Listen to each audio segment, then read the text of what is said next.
សូមលំអរកាយគោរពជំរាបសួរពុកម៉ែបងប្អូនជនរួមជាតិទាំងអស់បាទថ្ងៃនេះគឺជាថ្ងៃទី2យប់ទី2បាទសម្រាប់កម្មវិធីរួមកំសាន្តដែលរៀបចំឡើងដោយទូតជាតិកម្ពុជាបាទដែលយើងប្រារព្ធធ្វើនៅវត្តស្វាយជ្រុំចាបាទឃើញថានៅរាត្រីថ្ងៃទី2នេះគឺមានការចូលរួមពីសិល្បករសិល្បករនីជាច្រើនដួងបាទដោយពុកម៉ែបងប្អូនបានឃើញនៅមុខនឹងអញ្ចឹងបាទហើយនឹងមានក្រុមតារាផ្សេងជាច្រើនទៀតហើយសម្រាប់ប្រិយមិត្តពុកម៉ែបងប្អូនក៏អាចអញ្ជើញចូលរួមលេងកំសាន្តជាមួយពួកយើងទាំងអស់គ្នាផងដែរបាទហើយគណៈពេលនេះដែរបងប្អូនសិល្បករសិល្បករនេះត្រៀមនឹងរំក្បាច់ថ្មីក្នុងពេលឆាប់នេះបន្តទៀតចា៎និយាយទៅគឺពីមួយរាត្រីទៅមួយរាត្រីគឺកាន់តែប្លែកនិយាយទៅគ្រប់ចង្វាក់ប្រពៃណីខ្មែររបស់យើងគឺត្រូវគោះរំលើងមកទាំងអស់តែម្ដងមែនទេដូចយប់ទី1សប្បាយបងប្អូនទាំងអស់គ្នាសប្បាយគឺមានចង្វាក់រំវងឡាំលាវចូលកពើសារវ៉ាន់ម៉ាឌីសនបាទមានគ្រប់ចង្វាក់តែម្ដងមានចង្វាក់ណាឬក៏មានបទណាឬក៏មានតារាណាខ្លះមកច្រៀងកំសាន្តនោះបាទទៅទស្សនាជាមួយនឹងពួកយើងទាំងអស់គ្នាបាទថាក្រុមការងាររបស់ទូតជាតិកំពុងតែរៀបចំប្រគំតន្ត្រីយ៉ាងពីរោះរណ្ដំសម្រាប់បងប្អូនយើងធ្វើការរាំលេងកំសាន្តក្នុងរាត្រីថ្ងៃទី2នេះចា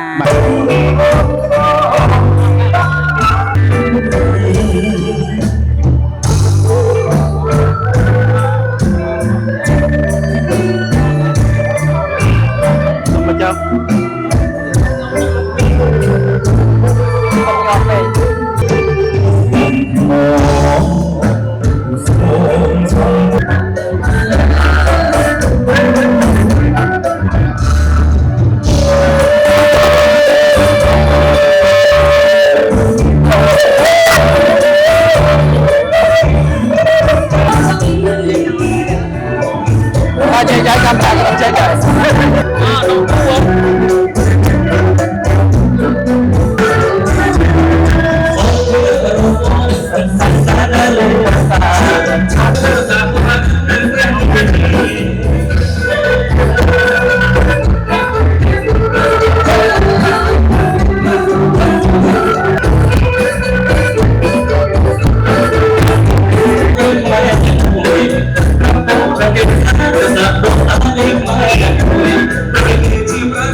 រង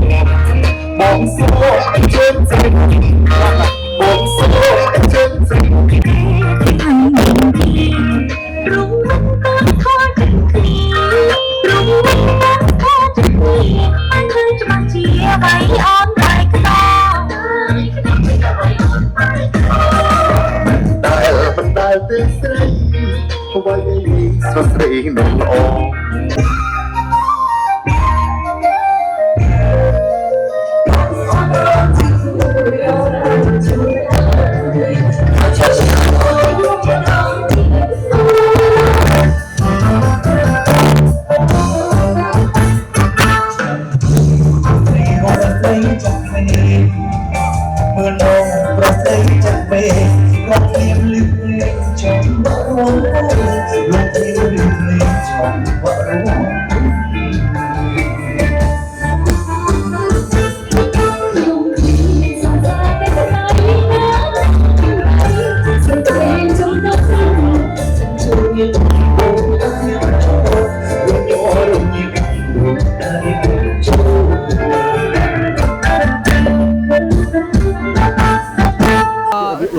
គឺចង្វាក់សារវ៉ាន់សារ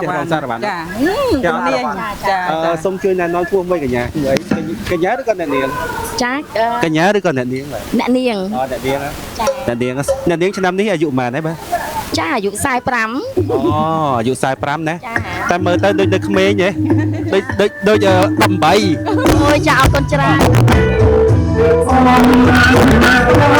រៀងដៃដូចរំលង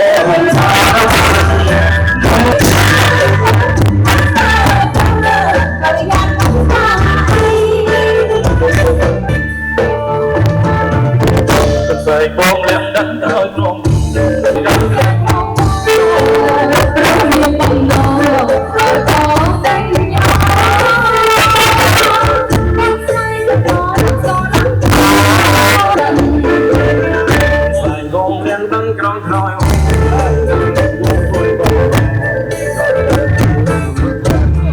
របស់ខ្មែរយើងពិតជានិយាយទៅគឺមួយចង្វាក់គឺប្លែកតែម្ដងបាទសบายយើងសบายបាទហត់នេះសบายចិត្តណាសบายយើងកុំភ្លេចនៅរំថ្ងៃស្អែកមួយថ្ងៃទៀតអូខេអញ្ចឹងរងចាំតាមដានទស្សនានៅកម្មវិធីរំកំសាន្តនៅថ្ងៃទី3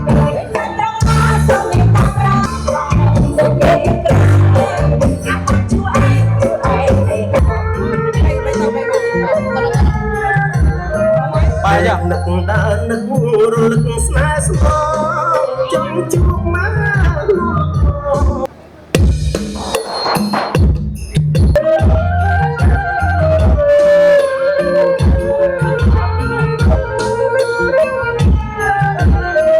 ដេកនឹកដើរនឹករលឹកស្នេហ៍ស្មោចង់ជួបមកសាសងសំដីយ៉ាងទុលទិញទុលតាំងរំពឹងរាល់ថ្ងៃយកទៅមិត្តណារួចហើយចៃដំតាមចែកគ្នាខ្លាំងណាស់ថ្ងៃស្អាតតាមបិទភ័ក្រស្រវឹងរំខានអោតាំងកាច់ទី